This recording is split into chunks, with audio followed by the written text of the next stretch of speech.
Saya rasa lebih dari sekedar partai politik. Rakyat tidak percaya kepada proses demokrasi yang sekarang terjadi. Itu jauh lebih luas dari sekedar partai politik. Ketika kita bicara demokrasi, minimal ada tiga.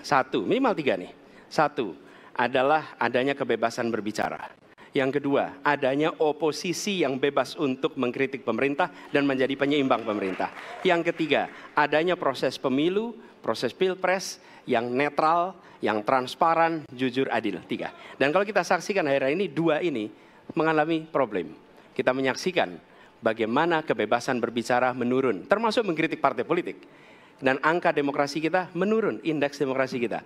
Bahkan pasal-pasal yang memberikan kewenangan untuk digunakan secara karet kepada pengkritik, misalnya Undang-Undang ITE atau pasal 14-15 Undang-Undang Nomor 1 tahun 1946. Itu semua membuat kebebasan berbicara menjadi terganggu. Yang kedua, oposisi. Kita saksikan minim sekali adanya oposisi selama ini. Dan sekarang ujiannya adalah besok. Bisakah pemilu diselenggarakan dengan netralitas, dengan adil, dengan jujur? Ini ujian ketiga. Jadi, persoalan demokrasi kita lebih luas dari segala persoalan kepada partai politik. Nah, bagaimana untuk partai politik sendiri? Partai politik perlu mengembalikan kepercayaan. Tapi di sini ada peran negara. Menurut saya salah satu masalah yang mendasar partai politik ini memerlukan biaya.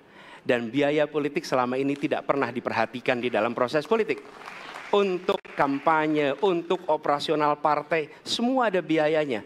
Sudah saatnya pembiayaan politik itu dihitung dengan benar. Ada transparansi, sehingga rakyat pun melihat ini institusi yang bisa dipertanggungjawabkan. Jadi salah satu reformnya adalah reform pembiayaan politik oleh partai politik. Terima kasih. Baik. Waktu sudah habis, terima kasih. Kini kami persilakan calon presiden nomor urut 2 untuk menanggapi jawaban calon presiden nomor urut 1. Waktunya 1 menit, dimulai dari sekarang. Mas Anies.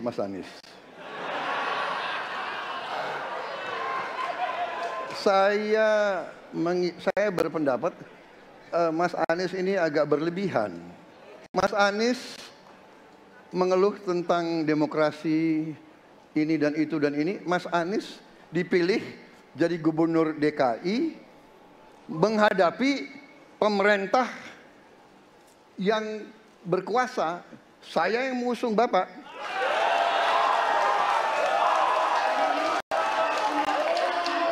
Kalau demokrasi kita tidak berjalan, tidak mungkin Anda jadi gubernur.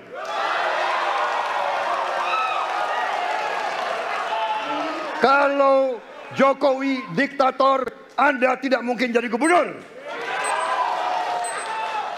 Saya waktu itu oposisi, Mas Anies.